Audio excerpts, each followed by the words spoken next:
start with some mindfulness meditation, to just be in the present, just be with your breath, and let go of any thoughts of the past or the future.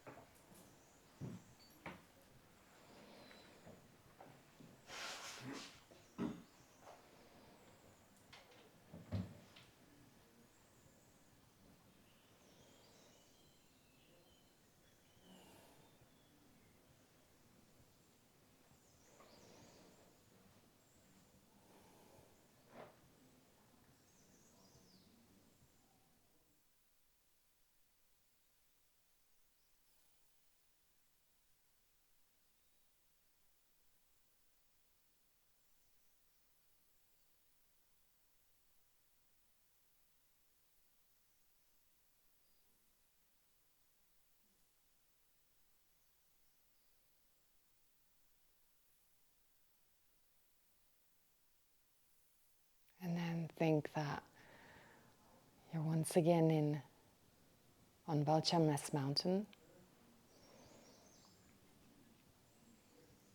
in that sacred area overlooking the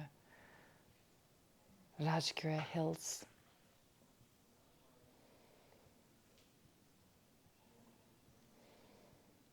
Feeling calm and serene.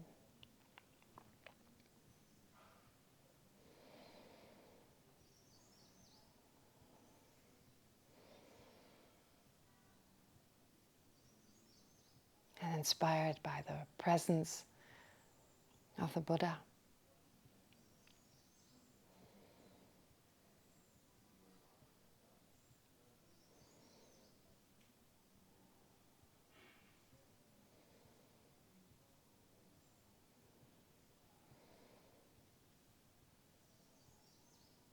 As an object of refuge.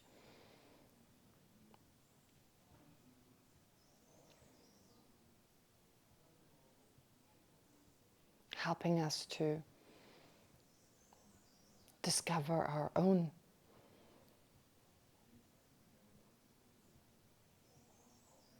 inner guru,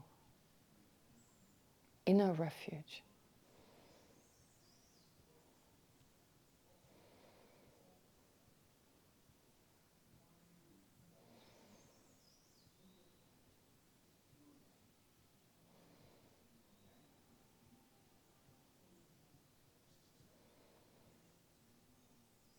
And surrounding the Buddha is the Sangha.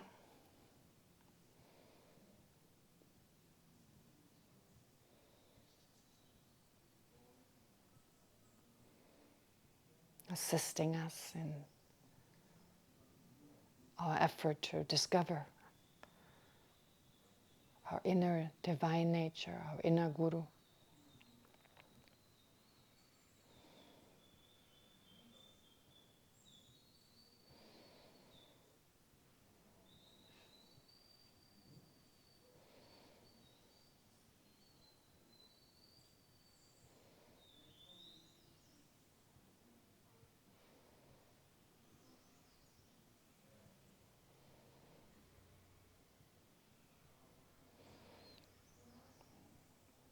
And we're all surrounded by all other sentient beings.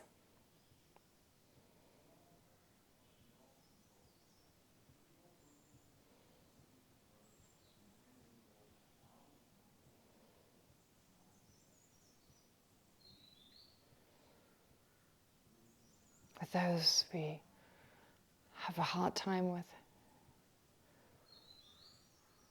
we may find difficult or avoid to be around, right in front of us.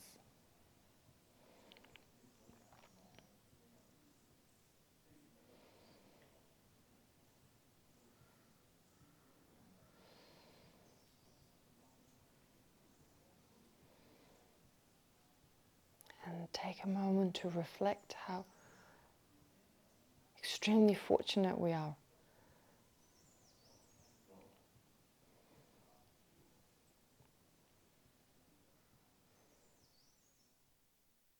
Having so many freedoms and opportunities most other sentient beings are deprived of.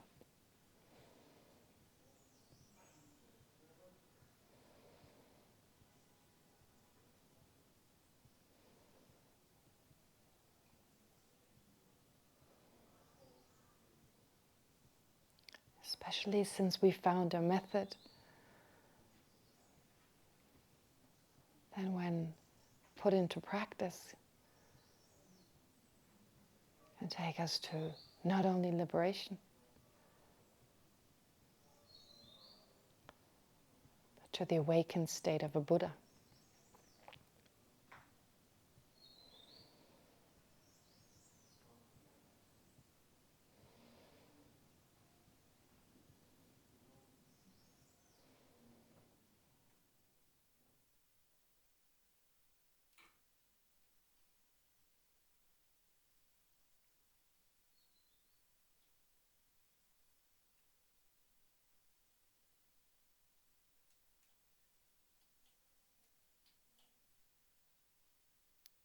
And then generate that sense of closeness towards all sentient beings.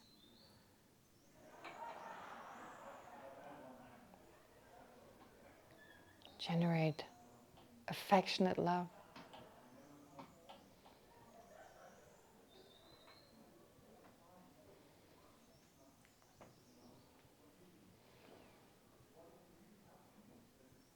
Thinking that they're a part of me, especially since my well-being is dependent on their well-being.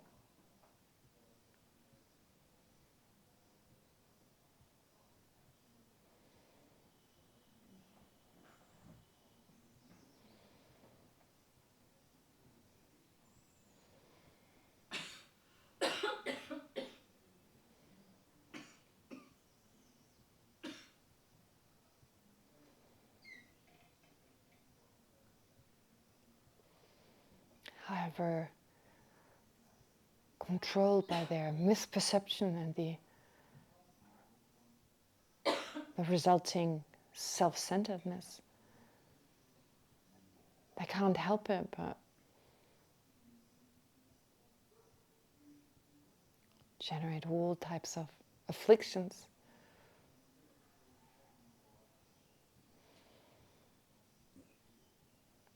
creating endless misery for themselves and others.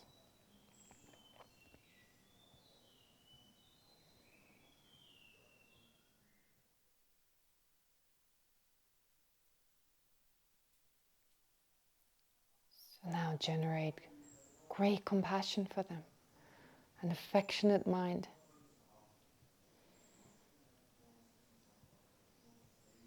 that not only wishes for them to be free from all flaws and limitations, but that wishes to protect them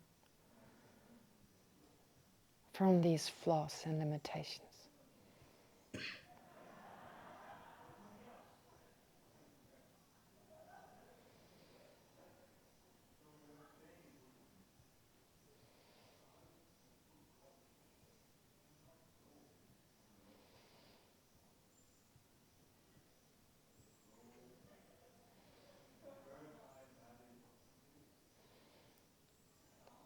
Which then grows stronger.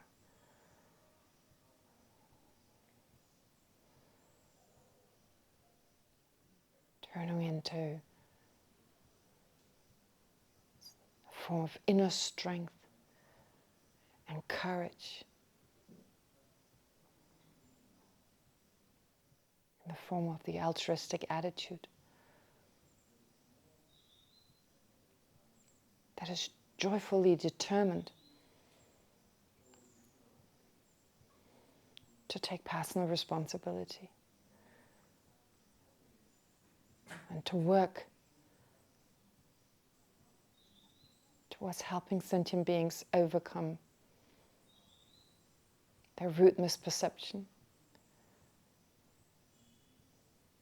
its seeds and its tendencies.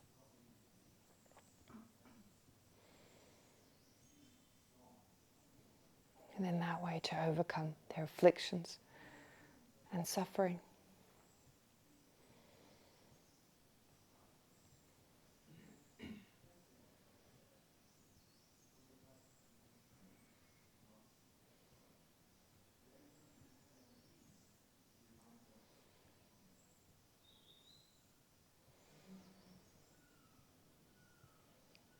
And it is with that goal, with that determination, or based on it, that we want to, that we aspire to, and are even determined to become fully enlightened for the welfare of each and every sentient being.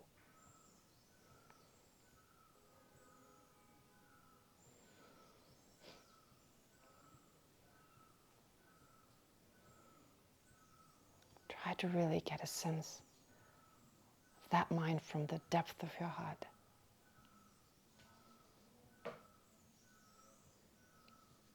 That is generated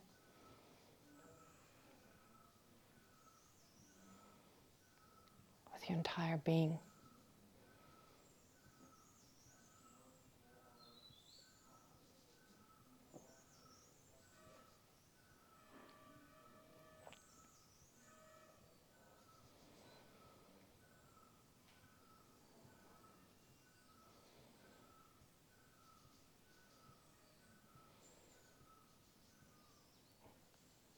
And it's also with that motivating force, with that mind, that we conclude this course today. Again, for the benefit of all sentient beings.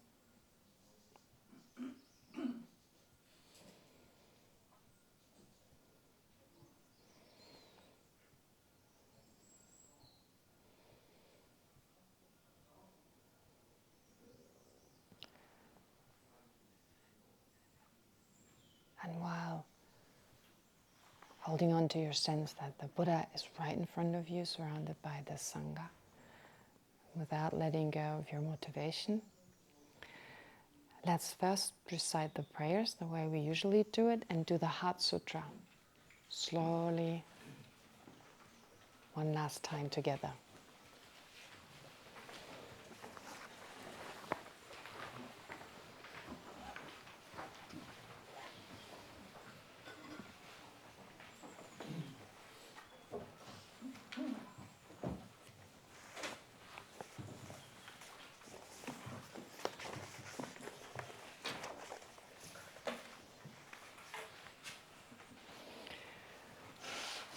Okay, just a sec, I have to look for it.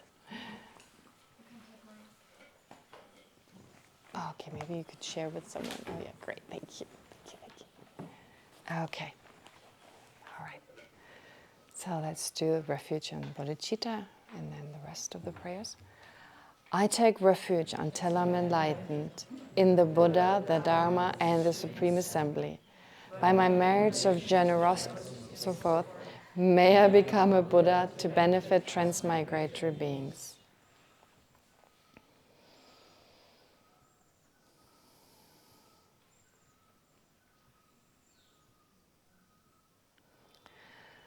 I take refuge until I'm enlightened in the Buddha, the Dharma, and the Supreme Assembly. By my accumulations of generosity and so forth, may I become a Buddha to benefit transmigratory beings.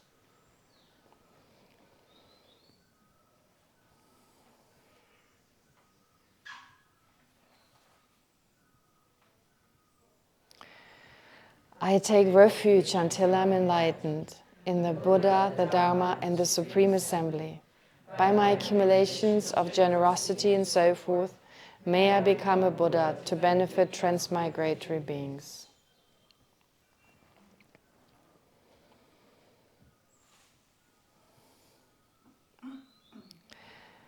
May all sentient beings have happiness and the causes of happiness.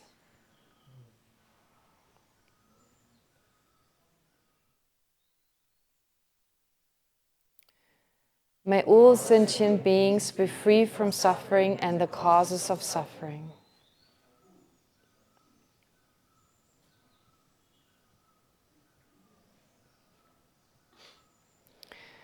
May all sentient beings never be separated from the happiness that knows no suffering.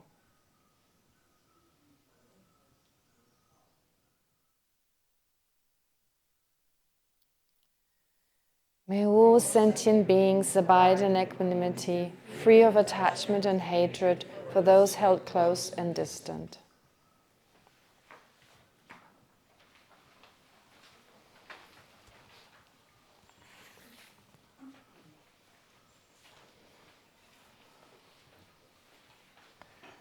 We start with "Thus did I hear" at one time. Thus did I hear at one time. The Bhagavan was dwelling on Mess of Vultures Mountain in Rajgriha, together with a great community of monks and a great community of bodhisattvas. At that time, the Bhagavan was absorbed in the concentration on the categories of phenomena called profound perception. Also, at that time, the Bodhisattva Mahasattva Arya-Avalokiteshvara looked upon the very practice of the profound perfection of wisdom and beheld those five aggregates also as empty of inherent nature.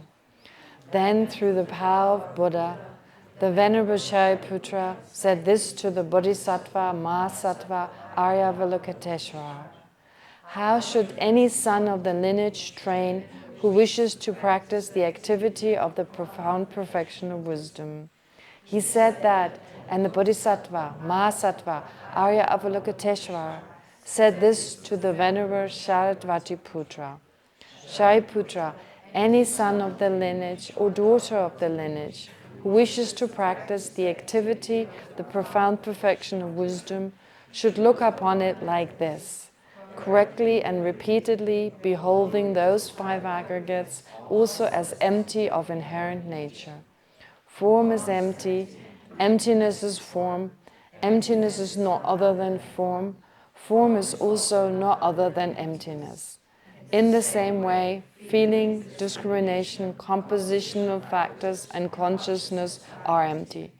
Shariputra, likewise, all phenomena are emptiness, without characteristic, unproduced, unceased, stainless, not without stain, not deficient, not fulfilled. Shariputra, therefore, in emptiness there is no form, no feeling, no discrimination, no composition of factors, no consciousness, no eye, no ear, no nose, no tongue, no body, no mind, no visual form, no sound, no odor, no taste, no object of touch, and no phenomenon. There is no I element, and so on, up to and including no mind element and no mental consciousness element. There is no ignorance, no extinction of ignorance, and so on, up to and including no aging and death, and no extinction of aging and death. Similarly, there is no suffering, origination, cessation, and path. There is no exalted wisdom, no attainment, and also no non-attainment. Shariputra, therefore, because there is no attainment, bodhisattvas rely on and dwell in the perfection of wisdom, the mind without obscuration and without fear. Having completely passed beyond error, they reach the end point of nirvana. All the Buddhas who dwell in the three times also manifestly, completely awaken to unsurpassable, perfect, complete enlightenment in reliance on the perfection of wisdom. Therefore, the mantra of the perfection of wisdom, the mantra of great knowledge, the unsurpassed mantra, the mantra equal to the unequaled, the mantra that thoroughly pacifies all suffering should be known as truth, since it is not false. The mantra of the perfection of wisdom is declared, Tayata Om Gate Gate Para Gate Para Samgate Buddhi Soha. Shariputra, The Bodhisattva, Mahasattva, should train in the profound perfection of wisdom like that. Then the Bhagavan arose from that concentration and commended the Bodhisattva, Mahasattva, Arya Avalokiteshvara, saying, well said, son of the lineage. It is like that, it is like that. One should practice the profound perfection of wisdom just as you have indicated. Even the Tathagatas rejoice. The Bhagavan, having thus spoken, the Venerable Chartvajiputra, the Bodhisattva, Mahasattva, Arya Avalokiteshvara, those surrounding in their entirety, along with the world of gods, humans, asuras, and Gandharvas, were overjoyed and highly praised that spoken by the Bhagavan.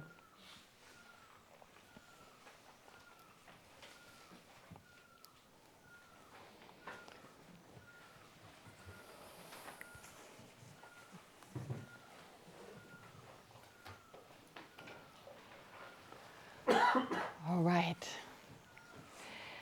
What we have left is a little bit I'd like to talk about what is called the completion stage of Tantra, that takes in the physical aspect, just to give you a very general explanation. That explanation, or the stages that I'm going to describe to you in that context, they relate to what we experience at the time of our death. And it's considered to be helpful, I guess not just for a tantric practitioner, but for anyone, to go through these stages and be aware of them with dying. So there's one suggestion, but maybe it's a little bit too advanced. I have a suggestion for a meditation we could do, if there's enough time.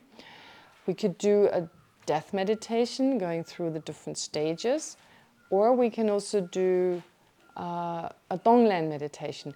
To mix the two, we can do that, but that may stretch it a little bit. So let's hear, what would you prefer? Pardon? Well, wait, let's raise your hand.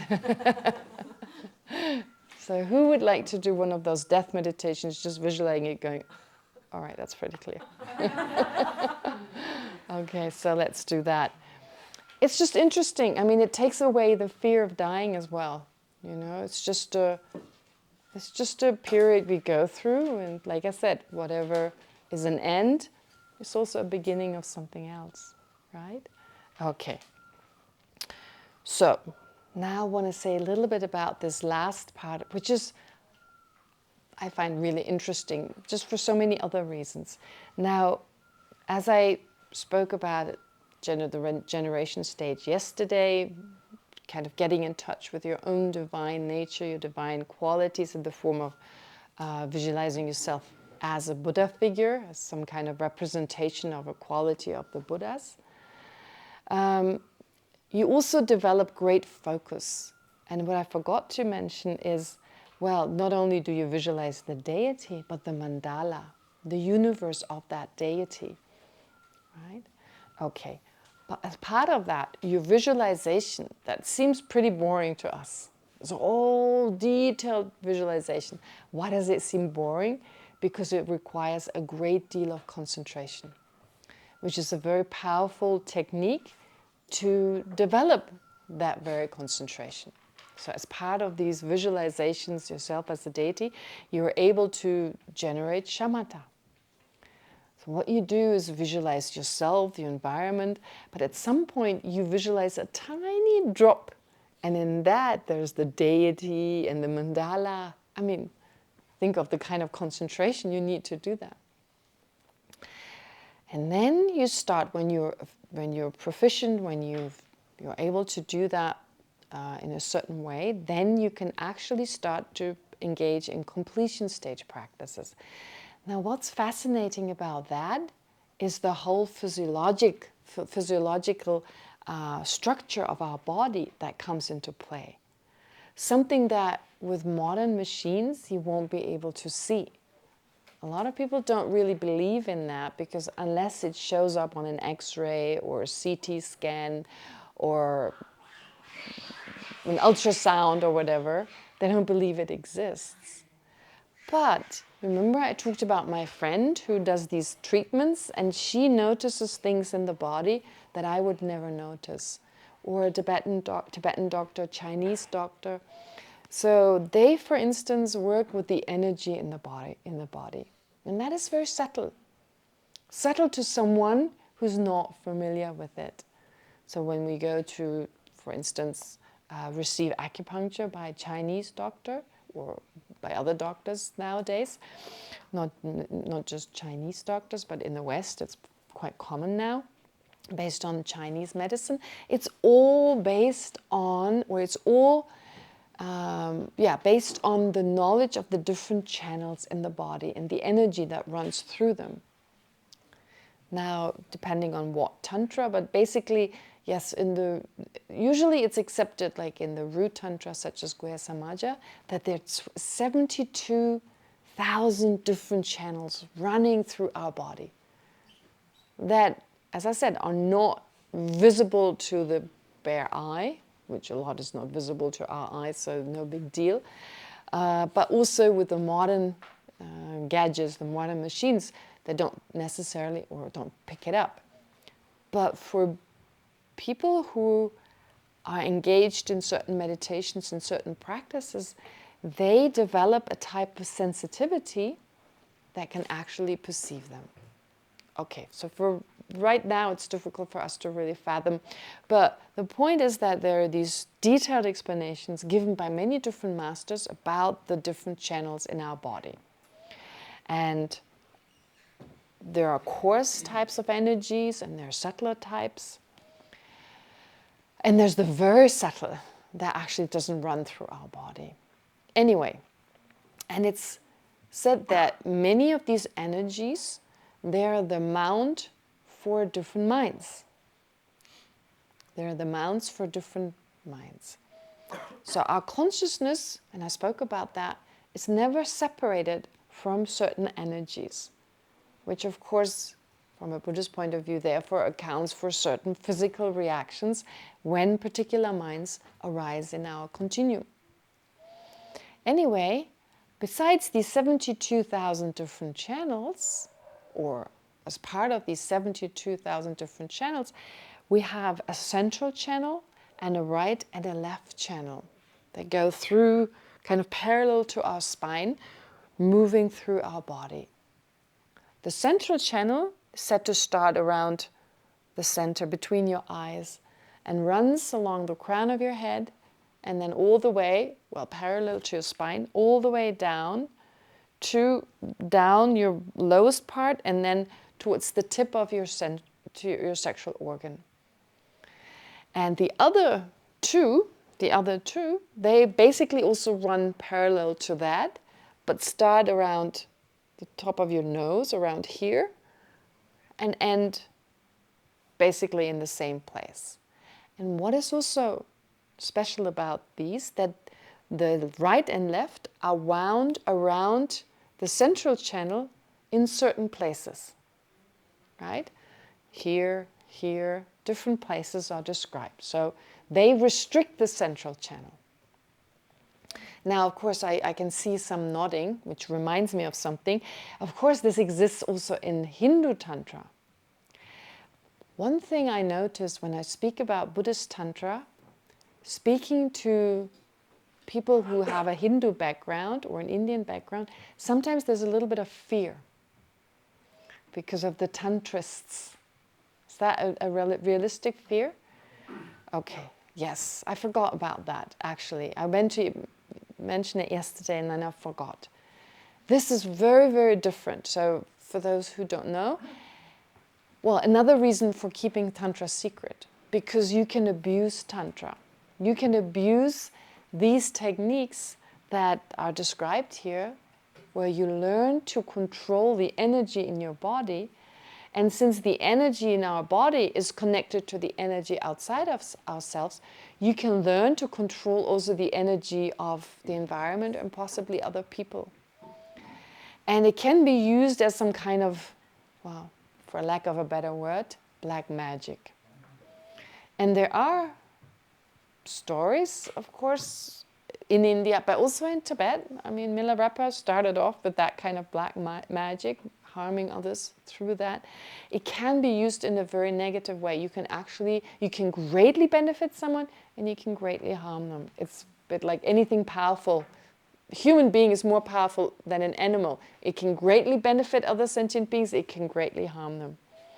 So similarly, here in the case of this kind of practice, or these kind of techniques, you can greatly harm someone, and therefore another reason to keep it secret. And there are stories of, for instance, in India, and it's not just in India, but there are some very advanced practitioners, and if they become corrupted by money, for instance, they get paid for doing certain things that can actually harm others. I heard stories about that. Profoundly harm other people. So anyway, but in Buddhist Tantra, bodhicitta, bodhicitta, bodhicitta, I mean, it's like if you use that, it is such an incredible negativity. I think everyone would be too scared of doing so. And of course, it is only ever these, I'm just giving you a rough outline, but you need all the details to that. And these you don't find easily, and only a qualified master gives it to you when they're certain that you don't misuse it. So that's why there's also a good reason for secrecy. Okay, but anyway, having said all that, I just wanted to stress that, that there's, of course, that worry, and there's no need for it in this context. So anyway, going back to this explanation, so you have all these channels, and the central channel, which is right next to it are the other two channels which wind around it. Okay, and because they wind around them and split off in different ways, they look like wheels, right? It's kind of like they branch off. Other channels are also wound around them, and then the right and left are wound around them, and it looks like a wheel, which is why they're called wheels or chakras. Right? There's a reason for calling them that. So these are the different chakras, and they block the central channel. Now, when we die, what happens? As part of the death process, and we'll say a little bit more about it, but as part of the death process, all the energy winds are now collecting, they're all gathering towards the central part of our body, towards the central channel. And as part of the death process, what happens is that somewhere, possibly at the very bottom, the last chakra, at the tip of our sexual organ, or at the very top, it depends, these restrictions, they open. That is, the channels start opening. At least let's take at the top of our head, for instance. So it opens, and now all the energies in our body, they can enter the central channel, together with the different minds. So your minds become subtler, because if they run through your body, they're coarser. As they enter, the winds enter the central channel, and with them, of course, the different consciousnesses, the coarser minds, they start to become subtler. And as they're inside the central channel, the coarser minds dissolve, the winds dissolve into the central channel, and the subtler minds arise. This is just a rough kind of explanation. Details are not needed for this purpose here. So then they absorb, or dissolve into the central. They all come together into the central wheel, the central chakra, which starts to loosen as well. So all the chakras, they loosen, that the winds can actually move freely in the central channel. All the wheels or the restrictions, they loosen, and they can now run through the body. And that then causes the very subtle wind, the subtlest wind that is located in the heart area. This is where our subtlest mind is located. The subtlest wind, the subtlest heart, the subtlest body and, subtlest wind in the form of a subtle body, and the subtlest wind, they're located in the heart chakra, in the heart, encapsulated into what are called a white drop and a red drop. These are substances, very subtle substances in our body, with the white substances coming from the father and the red ones from the mother. Very subtle substances that run in the channels in general. But these substances, in the case of the very subtle wind, it is encapsulated by this white and red substance that came from father and mother, in the sense that when our consciousness entered the fertilized egg, it was this white and red substance from the parents that was already there, and it was encapsulated in that. So our subtlest mind, when it's not active, it sits in there, and it actually only becomes fully active for an ordinary person when we die, because this capsule, it opens and the mind becomes active. So before that, a person who's dying goes through 7 stages, and I'll talk about them before they die, and that may be a slow process, it may be very fast, depending on how they die. But the point is, just before that very subtle mind, these drops basically open or separate so that the subtle mind can manifest, the subtle wind can manifest, just before that you have a whitish appearance, you have a reddish appearance, and then blackness. Blackness which gives way to this clear light, which I believe is very close to this tunnel kind of vision of like a black tunnel and then white light. So it's called black near attainment. So near attainment, near to the arising of that clear light mind. And then you experience it at the time of death. Everyone does. And that accounts for people having near-death experiences saying, it was so wonderful. Having a memory. They're very fortunate to have that memory. Because they say this mind of like, it's just this clarity and it's pure and there's love and compassion. It's like it's beyond words, that feeling. And that is our essential mind. It's not the I, because even before that manifests, there is an I. So it couldn't be the I, right? It couldn't be the I because you existed before that actually became active. So it wouldn't make sense, but it's your essential mind. That unfortunately, because of all the other afflictions, misperceptions, we experience all these coarser versions of it. But this is what you experience. And an ordinary person can remain in that clear light for 3 days. Even an ordinary person can, right?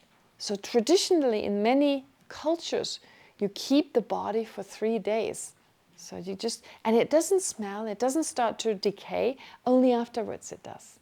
But of course, as we've heard, there's some great beings, some great practitioners who can, because they're so familiar with the death process, and they keep their awareness, their meditative focus at all times. And when the clear light manifests, they can hold it. They can actually remain in that for days on end. Now, and if they're more advanced, they can focus, they can use it to meditate on emptiness. Now, this may to you seem like a huge fairy tale, but I experienced it myself. Not that I did it. I remember from my past. No. One of our teachers at the IBD, he was an incredible practitioner, but very humble. He taught classes, and you thought he was probably special, but you didn't know. But some of my teachers knew he was really special. They always said, oh, Gen Changzhub is special. And one day he passed away. And everyone of the different classes at the IBD had to take turns to be with the body and recite prayers. It should go on. And they found he was in the clear light mind. Now, it was during the monsoon. Okay? Well, what does that mean? High humidity, it was very hot. They had actually brought him to Delek Hospital, which is the Tibetan hospital, and they have special facilities for these practitioners. So he was just left alone in this room. It was extremely hot. A fan was running, that was it. And he sat there for about 10 days. I don't remember. Now, you can't fake it. If it smells, it smells. And it'll become unbearable to sit in his presence. But we all took turns, and it didn't smell at all. He just sat there in meditation. They covered his face. They cover his face usually, or the face of the practitioner. In this case, they did too. But he was just sitting there, and there was no smell. If anything, it was a pleasant smell. If anything, I mean, it was certainly not. Sometimes they talk of extremely pleasant smell. I don't remember it as being extremely pleasant, but it was pleasant. It was fresh. And come on, he was sitting there. It was not a dummy. That was our teacher. I mean, his arms, you could see everything. So I think you could see parts of. Yes, he was kind of wrapped, but I think I could see his arms. I seem to remember that. But anyway. You can't fake that. And he was there for all these days. I mean, if it was me, I'd be smelly after a really short time, right? An ordinary person, of course. But he wasn't. So, what is that? So, scientists are fascinated by that. And there's more and more of an effort to have scientists, to have, what happened? Spider? Scorpion?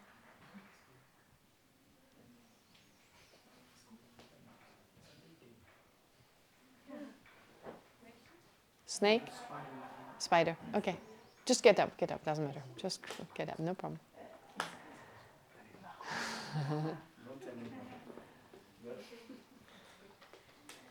Oh, well done.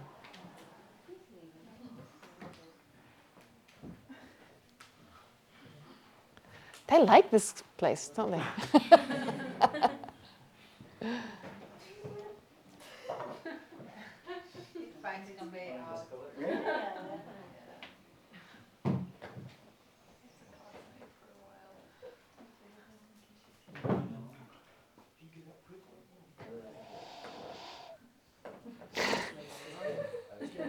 It's fast. It's gone? Oh, yeah, okay. Okay, good. You've got worse spiders in Australia, right? Okay. If it doesn't kill you, it's okay. That's right, yeah. Okay, so anyway, therefore, it's not something you can fake, and it is possible to remain in that clear light mind. And we go through similar stages, like these death stages, at our sleep, but it's not exactly the same clear light mind. Okay, anyway, so you understand that process, right? Like the death process. And of course, as part of the death process, at some point, the karmic force, unless you can control it in the way I just described, and not every Lama remains for that long, it's not necessarily a matter of, okay, yes, go ahead. It's moving, yes. Yeah, I don't mind. I don't mind that it doesn't move towards me, so.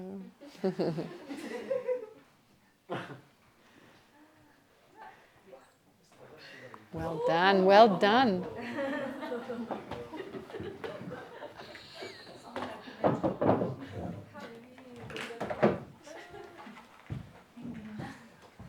Wow, it is quick. How many people does it take to kick out a spider? They're not easy. Be careful with the head. Oh yeah, that you don't bump. Ooh. Yep. Great. Thank you. All of you. Okay. And one thing to maybe stress, it's not so much a matter of realizations, how long you remain in that state. Some may choose to remain longer, and some may not choose, especially if they want to be reborn quickly to benefit sentient beings. So it's not a matter of like 10 days is better than 15. It all depends. Okay. Anyway, going back to this. Now, when you're a completion stage practitioner, you can either, if you're really highly advanced, the completion stage means this, what I just described, you don't have to do many times. I mean, to get there is really difficult. But you can actually use your death And based on what happens then, you become enlightened. Okay, so this process, as you go through it, by way of entering this clear light mind, you attain the mind of a Buddha. And as you arise from it, ordinarily it would be I talked about it yesterday, the intermediate state, but instead you rise with it with the body of a Buddha, the enjoyment body of a Buddha. And then a moment later, what would be ordinarily rebirth for us ordinary beings, this Buddha arises in the form of the emanation, or gives rise to the emanation body. Okay. But of course, this would be when you pretty much know it is death. It's going to be the last time I'm doing this. So then you become enlightened. It said that Lama Tsongkhapa became enlightened at the time of his death. But you can also, first of all, train in that throughout your life. That you basically go through the death process without dying. So after you're done with the clear light meditation, you come back. You don't move on. You don't die. And that is what completion stage practice is so, what makes it so special. That you, through meditation, for instance, focusing, as you've heard, when you focus on yourself as a divine being, a Buddha figure, in your whole mandala, your whole universe, you visualize, for instance, that it's at the tip of your sexual organ, or at some place where there's a chakra. It's located there, and you focus all your attention to that spot. What happens is that all the winds from the coarser minds, they all come together because you're gathering all the winds in that place. And it can even produce warmth, heat. If you do it at your navel, you produce great heat in this area. This is also something practitioners in Tibet used to keep warm. Just focus single-pointedly on the chakra at around your navel. And when you do this single-pointedly, all the energy comes together there and you create heat. In Tibet, actually, in some monasteries, they trained that, and you had to pass an exam. You took off all your clothes. You were clad in wet sheets, and who dried the sheets first? Right? I mean, those were not the ones who were beginners. You wouldn't want to put someone out in the cold, 20-degree minus with a cold sheet. No. It was a matter of they warmed so much that, when some of them were faster than the others. So, having a kind of exam, if you like. But the point is they could survive in that way. Like these great... How do you think Milarepa survived in these caves? Minus 20 degrees with next to nothing, right? With next to nothing. There's this very famous story when he was robbed at night. Someone came to rob him, to kind of take his possessions. He kind of said, well, if I don't find anything by daytime to rob, you won't find anything at night either. So the thief didn't, because he had nothing. So how do you think he survived? With these techniques. So that's just a nice side effect. Nice way. Work out in other energy places. Pardon? Like. Oh no! Don't ask any questions about that. That's all going into too many details. I'm just giving you a rough. Okay, that's unless you're initiated, you shouldn't, right? So I just give you the rough explanation that also His Holiness gives, and that I'm permitted actually by one of my teachers to talk about, because I talked about it with the Emory students for years, every year. So I needed to get permission to talk about it, and that's all I can say. So anyway, basically. So the energy wherever you focus on, you loosen this restriction, and the energy winds enter the body, the central channel. And in the same way as you go through this as you die, and there's something called the four empties, the four joys. Don't need to hear all that. So there are more details. Just know that there's a little bit more than what I said. But the point is that when you bring these winds together in the central, these energies in the central channel, first they enter, then they remain, and then they dissolve into the heart chakra, which opens, causing this little capsule to open, the indestructible drop, as it's called. It's indestructible. It remains the same throughout your entire life. So it's not, all the other drops change and can be destroyed, etc. But this one remains that which keeps the subtle mind, right? And then it opens and the clear light mind manifests, and you utilize it to meditate on emptiness. And as you do that, you directly experience emptiness with that mind. Then at some point, to give you the short version, you're able to utilize the winds, the subtle winds that go along with it, to generate an illusory body. It's called an illusory body. It's like a mental body. It's a mental body because it's not that coarse flesh and blood. It's not made from coarse flesh and blood, but it's this energy that they're able to manifest in the form of an illusory body. And when you're able to bring those two together, the clear light mind and the illusory body, this union of the two, then you arise from that at some point with the mind of a Buddha and the body of a Buddha. Okay, does that make sense? So first, in the death, or that's part of the meditation. That's part of the meditation. Yeah, that's not, you can do it at death, but you can also do it while you're still alive. Generate clear light mind, generate the illusory body, bring the two together, right? And in that way, attain the enlightened mind and enlightened body of a Buddha. Okay, so that's just a very general explanation. So, and for that, for instance, you may also take a consort to generate bliss, because it helps you to focus your mind on certain areas in the body. So to generate that bliss, right, through the union, you can visualize it, you can actually take a consort, and there are many other methods as well. But it just depends what suits you best. And so Lama Tsongkhapa, I told you that he could have attained enlightenment in that very life by taking a consort, because everyone's body is also different, everyone's ability is different. So for some it's recommended to take a consort, for others it's recommended to do something else. So in his case, the story goes that he could have taken a consort, and he even could have done it as a monk, because there's no ejaculation. That was the word I couldn't remember. So there's no ejaculation, so therefore you don't break your vow. You don't.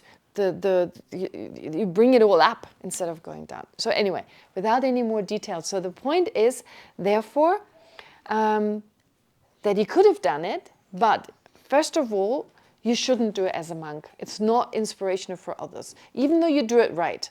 If you don't do it right, you disrobe. You lose your vows. But if you do it, there's always that danger if you're not advanced enough. But also for others, it's not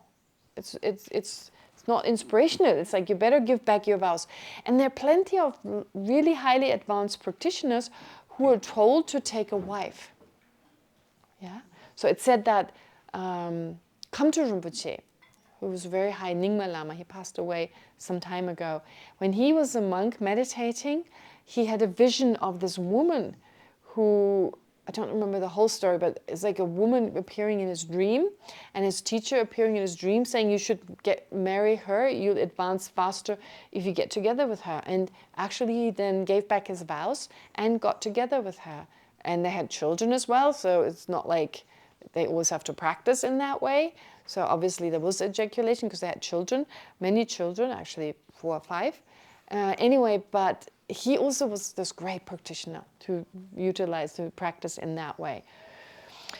And you can attain enlightenment in one lifetime. It may take longer, but it's the fastest is in one lifetime. Anyway, having said all that, so you get a sense of, and Lama Tsongkhapa chose to not do this because his emphasis, Lama Tsongkhapa came at a time in Tibet when monks and nuns and keeping celibacy wasn't as much, it wasn't practiced as much. The thing with monks and nuns, it's not necessary to become a monk or nun. I've stressed that a few times. But to keep the whole teachings alive, right? To keep it alive, it's good to have monks and nuns. They don't necessarily need it for their personal practice, whatever they learn. But they keep the meaning of the texts alive, right? Because that's all you do. So if you read a text, and you don't know its meaning, because it was taught 2,600 years ago, or let's say even 1,000 years ago, it needs to be kept alive to know exactly what did the author mean.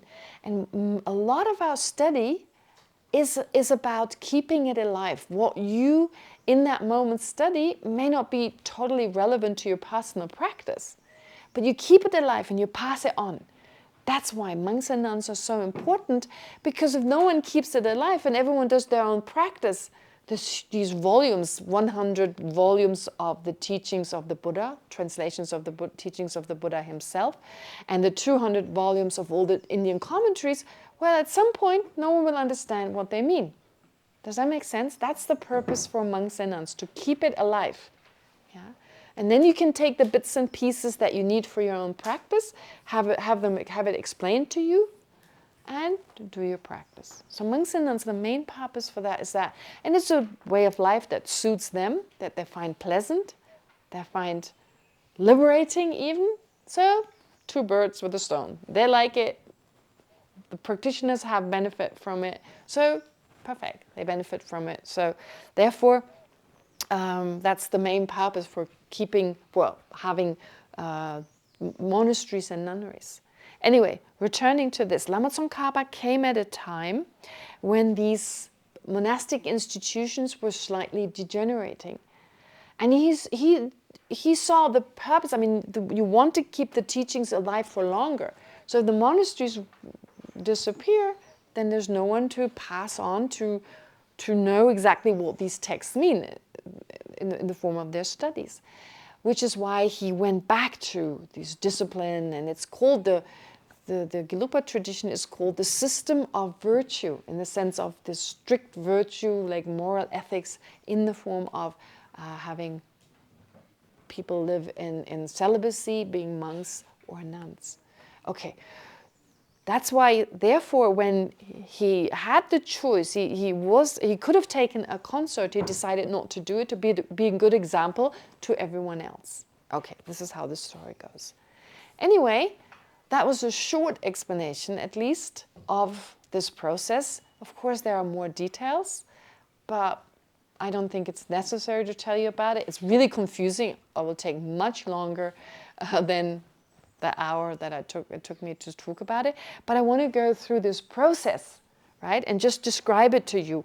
What happens? Can I just ask a clarification Yes. question? Yes, of When course. you speak about here at this time the mental body or illusory body, I remember in the Madhyamika studies at some point it says that a bodhisattva reaching a certain state also has a mental body. Does this refer to the same thing? Or is it No, that's different. No. The mental body, as is described in the sutric system, and I spoke about it a few days ago. I spoke about it. I said you take the what are they called? The cognitive obscurations, and the wish to take on a body. Right? Those two, the wish to. It's called sakchigile. Like it's described as a contaminated karma, like a contaminated karma. But really, it is the wish really to take on another body, because the coarse body, as a result of coarse afflictions, a bodhisattva at some point no longer has. Like doesn't have the afflictions and can't take such a coarse body. So it's a mental body, and that is not well explained in sutra. Yeah. That's the problem. So, but they say, Maripachake sadang sabamevele sajigile, Maripachake sadang sajigile. So it's this the imprints of the misperception of ignorance, which is a cognitive obscuration, and that motivating force. Based on that, you can take on some kind of mental body.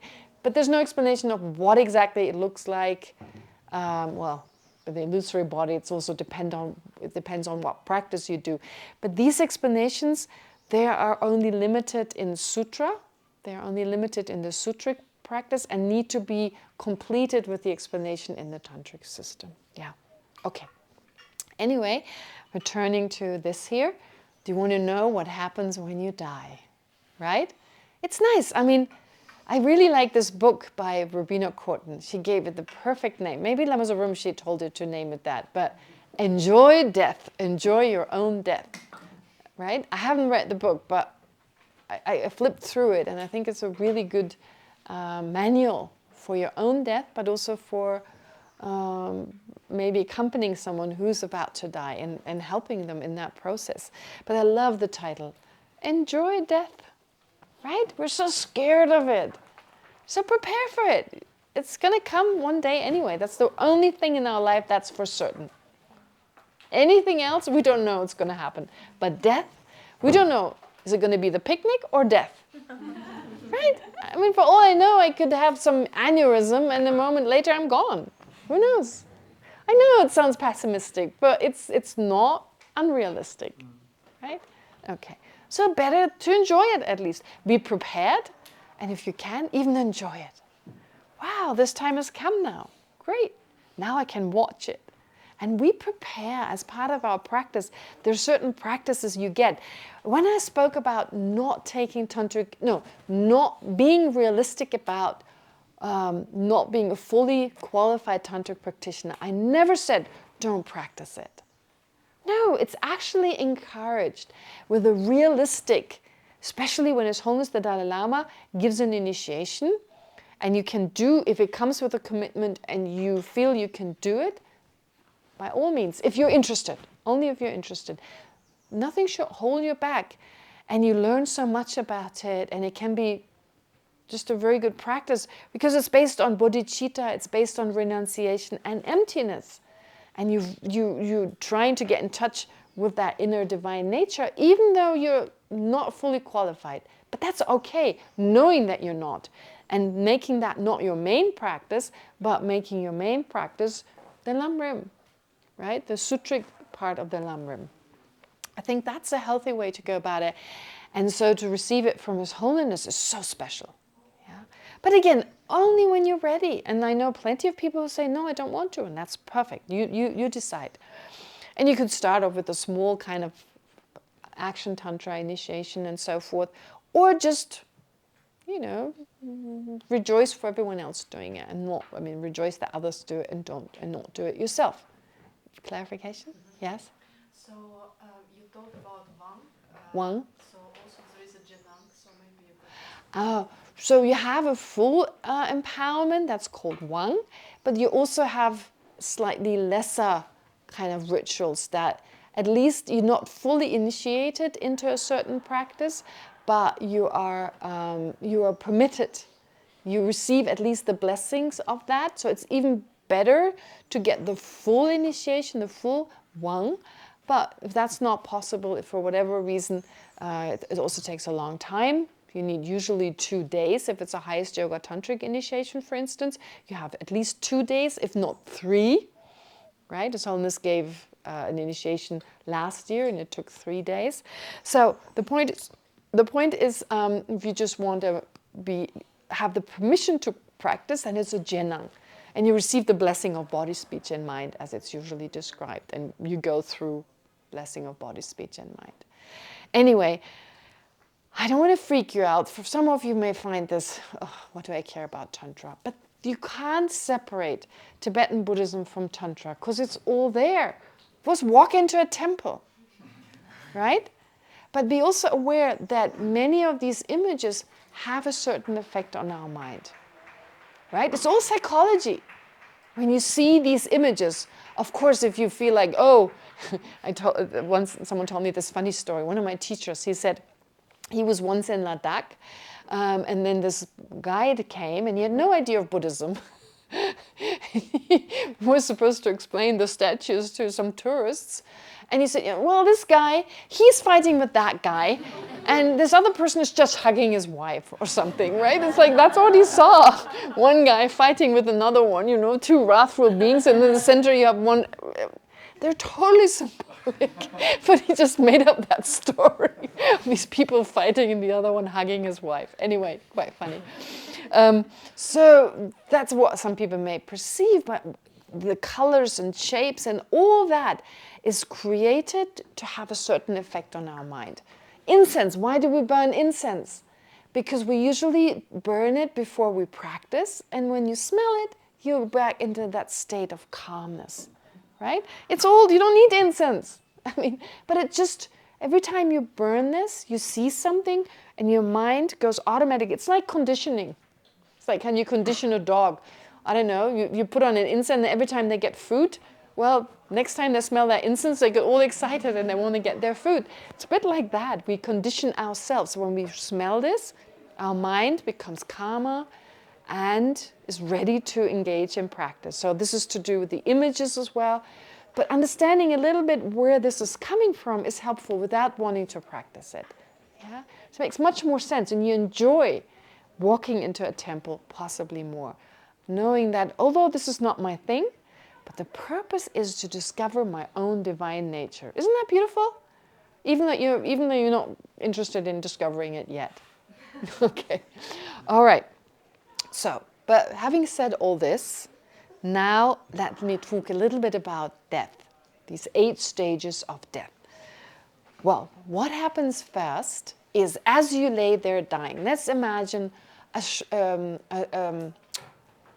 longer kind of death. I mean, the death process is a little bit longer. It's not an accident, because then you go through it so quickly, it's difficult to recognize it.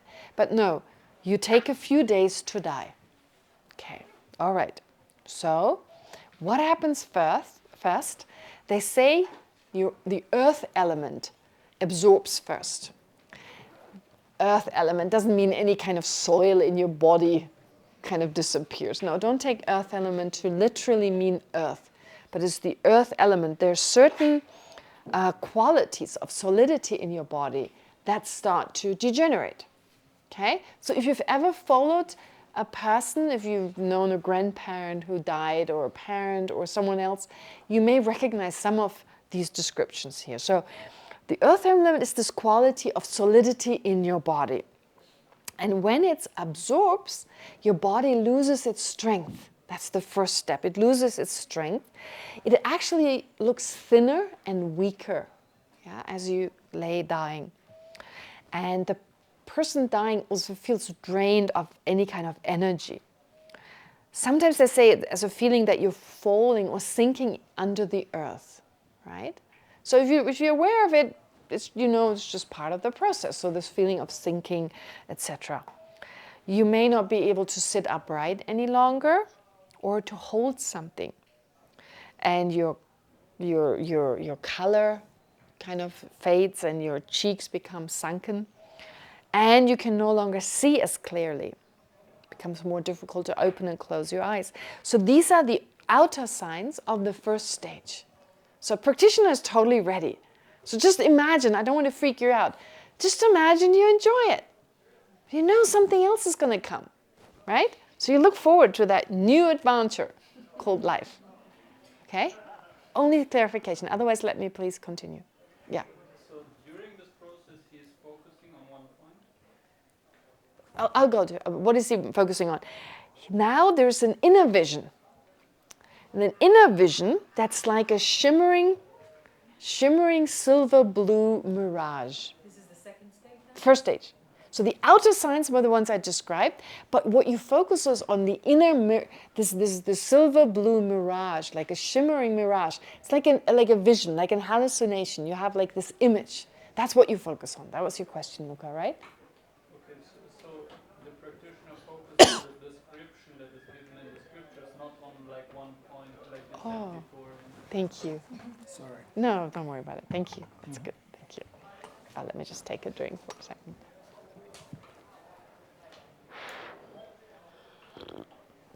Say it again, please. So the practitioner focuses on the description how death is happening in the body, or on, like you said before, on one point on the... No, you don't focus on any of these points. No, you don't do that. You haven't reached that point. You don't focus. That is like when you do the practice throughout your life. No, as beginners, what we do is we try to keep fully conscious during that death progress, the death. And you don't need to focus on anything. The winds enter anyway. You see, you don't need to focus on any spot because the winds enter anyway. Okay, so that's only when you don't die but you want to experience it, then you do the focusing. Yes, but you need to receive full instructions on that, because otherwise you don't know what to do and you can harm yourself. So don't experiment with this. Trust me, I saw this guy and I don't know whether it's a good idea. Anyway, you won't be able to succeed. You need to have a very high level of shamatha.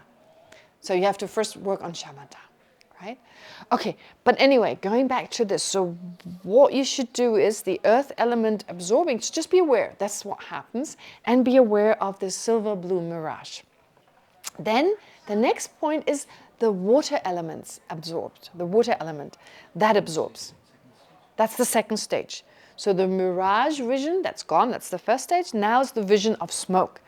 So the water element actually consists of all the fluids in your body. Any kind of fluid substance is described as, or, well, the water element really refers to that. As well as any quality of cohesion. Cohesion, any fluid is said to be the water element, but also any kind of quality of cohesion is part of the water element. Okay. So whatever makes things, so cohesion meaning for those, like, stick together, for things to stick together, basically. So as the water element absorbs, you start to experience dryness in your eyes, your mouth, your throat. Remember, you may have been aware, like people when they're dying, need some water, for instance. Wait, I'm not dying when I'm thirsty. Talking about it in particular. Okay, it becomes difficult to move the tongue, yeah, because it's quite dry, and feelings of pleasure and displeasure in your body, they diminish. So it becomes neutral. Your sense of hearing weakens, and there's no longer, if you have a ringing in your ears, well, that's gone. Your mind becomes slightly hazy, maybe frustrated and nervous. So you try to watch that, but of course, keep attentive. So it's a little difficult for us to think. We're probably worried, but if you've done this often enough, you're so prepared that you're like, oh, good old death, here it is. And so you can keep focused. That's the external experience. And then you have the inner vision of a haze that is like a vision of smoke. They describe it as a vision of smoke. So it's like a haze with the swirling wisps of smoke. Does that make sense? So a haze with swirling wisps of smoke. It's really hard to say. These wisps of smoke. Anyway, so this haze of smoke basically with like the smoke kind of rising from there. Yeah, so it's hazy but also some smoke. That is what happens during the second state. Just this rising smoke, that's how it's usually put. Then the third stage is when the fire element absorbs. And at that time, it refers to the warmth in your body. Any kind of warm temperature that is warmer than the outside temperature, well, that starts to fade. And at this stage, your mouth and your nose, they totally dry up. The warmth of your body begins to disappear, usually from the feet and hands, of course, from all your limbs. Those are the first places. That happens when you're cold anyway. You can no longer eat, drink, or digest anything. Especially for digestion, you need inner heat. You need some warmth. Your mind alternates between clarity and confusion. So you want to keep that clarity, of course. But for an ordinary person, that's what happens. You can't remember the names of people, even family and friends, right? So your memory starts to fade. You may not even recognize them. And that is okay, as long as you focus on the vision. That may happen, but you've trained yourself in this kind of attentiveness. Your sense of smell weakens, and your breathing becomes difficult. Breathing starts to become difficult. It becomes very weak. And sometimes, well, breathing in becomes weaker and breathing out stronger and longer. That is the external. Okay, recognize this. Okay, I've now reached this stage. And pay attention to the inner vision, which is that of shimmering red sparks that dance in an open fire. You know, like when you have an open fire and above the fire you have these shimmering sparks kind of like jumping around, if you like. Or they say like fireflies, right? Like sparks or fireflies. It's that kind of vision of sparks, vision of fireflies. Okay, that is the vision you have when the fire element absorbs. And then the air element, when that absorbs, Well, you can no longer move at that point, because I mean the air element is part of it, is like the movement, it enables movement, but it absorbs, your body becomes immobile, your mind becomes bewildered, unless you keep focused, of course, but parts of your mind may become bewildered, unaware of the outside world. Everything becomes a blur. Your last feeling and contact with the environment is slipping away, with the environment, the external. Hopefully you still keep aware of your internal visions, and I'll come to that. Then your sense of taste and sense of touch, they dissolve. You may have visions, frightening ones, so you go back, you may have, not necessarily, but so you go back to your focus, and then it's unlikely that this happens. If you have done a lot of negative things, in particular. So that's why we have to prepare for our whole death. Don't engage in non-virtue. Even there's no rebirth, there's no heaven and hell, there's just for your own death. Because if there's a lot of negativities, that may actually catch up with you at that time. So to engage in virtues, because if you have engaged in a lot of virtues, you're more likely to have beautiful experiences. Yeah? I mean, our virtues come from our mind, and what you're most familiar with, that's what arises. Yeah, and yeah, well, non-virtue is usually accompanied by some kind of fear, and it's frightening and so forth. Okay. Anyway, your breathing becomes more and more difficult, and then it stops altogether. You're level 4. You stop breathing. In the West, you would say you're dead, but you're not dead yet. Still 4 stages to go. Right? It's only halfway through. How long does all this take? It just depends. You know, a person who dies in a nuclear explosion, very quick. Ding, ding, ding, ding, right? How many, I don't know, 8 seconds for each level? I don't know. And then, of course, no hope to really follow it unless you're really advanced.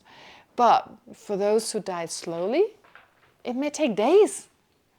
The dissolving of the liquid? The dissolving, not of the liquids, the dissolving of the elements. Yeah, of the elements. Yes. So, I mean, if you've watched people, sometimes you know this person is about to die, right? You know. Suddenly they look totally different. I mean, just in the beginning, you know, when their cheeks are sunken, like their color, their complexion has changed, and things are different. You know, you've never seen them that way. And that may take a few days, a few weeks. Some take longer than others. Yeah. So it's a good opportunity to practice the Dharma. You can do Tonglen. You can do a lot of Tonglen at that time, right? If you're in that state and you're still conscious, I'm taking the suffering of all sentient beings, right? Anyway, at the 4th level, difficult. You stop breathing, so no, not much. Well, depending on but basically you want to be aware of the inner. Anyway, well, I'll get to that. So your breathing then altogether stops, and the last thoughts now cease, these coarse thoughts we have. And you have an inner vision of a dim red-blue light, of the last flickering moment of a candle flame which is about to go out. Right? They describe it as a dim red-blue light, or really the vision of a dying flame. That's more commonly used. It's like a day. So there's this candle flame that is about to go out. It kind of flickers a little bit, it shimmers a little bit, and then it's gone. So all your gross consciousness has now ceased, and over the next 4 stages of the death process, the mind becomes more and more subtle. But if you've trained yourself, it's like lucid dreaming. When you know you're dreaming, and you can even decide what you're going to do in your dream, it is a subtle mind, and you have learned to control it because you've been attentive. You've trained your attentiveness to be active even on a subtler level. If you do it every night when you fall asleep, right, instead of just giving in, you focus. But the difficulty is first to fall asleep. But, you know, at some point, you keep some focus, but you're also relaxed enough to be able to keep with it. You'll find that balance between being too attentive, too uptight, versus totally letting go. Yes. Question, clarification? Maybe a little extra help. How can it be beneficial to fall asleep when you're always in a conscious state, lying in bed and having an extremely hard time to fall asleep? oh, you have a hard time falling asleep. Okay, then how can you keep... Okay, then that is a little bit, because then our difficulty is to let go and be relaxed enough to sleep. Then it may be a little bit difficult to be attentive at the same time, because... It's not about asking for a friend. No. You're asking for a friend? No, I'm joking. You shouldn't talk about your practice, right? Or anything. No, I don't talk about my practice. I'm not doing that. I just sleep. No, but it's more like the body is fully relaxed, but the mind is just focused and active. And the mind is there's a certain degree of attentiveness. You need to find this middle, like letting go, allowing for whatever happens to happen, but still, I don't know how to put that in words. It's like you keep a little bit of attentiveness, right? And that takes time. And I know people who have got no Buddhist background. They say, oh yeah, pretty easy. I do all this fun stuff, can't do it throughout the day. I do it in my dreams. And they're not joking. They talk about it. I did have once a lucid dream when I was thinking, I'm actually dreaming. I think I must be dreaming. I remember that. But it was only that one time. But some people actually practice it totally unrelated to Buddhism or any spiritual. It's just fun. Or they can do it. They're born with that ability. Yeah? And not every Tantra practitioner does that anyway. You may just use your death. But that's just something you can do. Okay, can we just wait with the questions a little bit? Just because I'm in the flow right now, so maybe I'll answer it anyway as I explain, and otherwise you can ask afterwards, okay? Yeah? So it's not a clarification, is it? No, good. All right, so now we're level number 5. It's quite much faster. So physically, there's nothing happening. You're dead from a Western point of view, right? So the physical sensations, the coarser minds that are needed to have physical sensations, they're no longer active. So now actually the winds have entered the central channel. And now you first have a vision. They have entered and they're about to loosen, about this capsule, the indestructible drops. They're about to split in order for that mind to become active. But before that happens, you have a vision of a very clear and empty sky, like the sky in autumn, full of the brightness of a full moon, or of the full moon, like when, in autumn. So it's the white vision, it's called the white appearance. Yes. This is actually when a practitioner allows for the white substances that are everywhere in your body, that also encapsulate the mind of the clear light mind, but that are also very much at the top of your head, at the crown of your head. A lot of these white substances as part of the channels are located there, and they come down. So you have this white vision. But the vision, you're mainly interested in the vision. So this empty sky, like a sky in autumn, especially in Indian autumn, after the monsoon, when the sky is very clear because all the dust has settled. So you experience this brightness of the full moon, this bright sky, so this white appearance. And thereafter, it's said that the red drops that are mainly located at your navel, they start to rise, which leads to the vision of a red increase, or red vision, which is like an inner vision, like a clear, empty sky filled with the rays of a copper red sunset. Copper red sunset. So that's the kind of vision you have. You go through white appearance first when you're on the 5th stage. On the 6th stage is this kind of red increase, as it's called, or this red appearance. Yeah? And then number 7 is this black vision, or black near attainment, as it's called. This is a vision of total darkness. So now it's about to open. It's like when these drops from above and from below have come together with this capsule, and the capsule is about to open. That's just this black vision, so of total darkness, like dark and empty space, like a dark night, without stars, without moon. It ends in a momentary, complete loss of consciousness. But if you keep attentive, there's just a short moment of losing consciousness, and then you have the clear light mind. This is when the mind is now open, and now the mind is at its subtlest level, at its most subtle level, and that is the clear light of death. The appearance is like that of an autumn sky at dawn, completely pure and empty and filled with clear, colorless light, right? And it is said that this is the nature of your mind, being loving, being wise at the same time. Anyway, so there's no destruction, there's nothing. And that is the mind, that's this pure, subtle mind that we all have, that accounts for the fact we can become Buddhas. We all have this.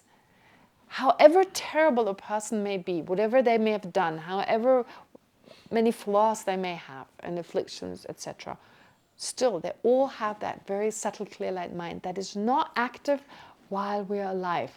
Only in a similar version, when you sleep, when there's... when you have an orgasm, when you sneeze, when you faint, for instance. So at those times, that's why the French call a sneeze a little orgasm. It's a little orgasm, right? It's great. It's interesting how there is a sense that that's possibly what happens. But the point is that, therefore, the clear light mind doesn't fully manifest. There are only stages that are similar to what happens at death, and that there's this actual death, there's this actual time of death when that happens.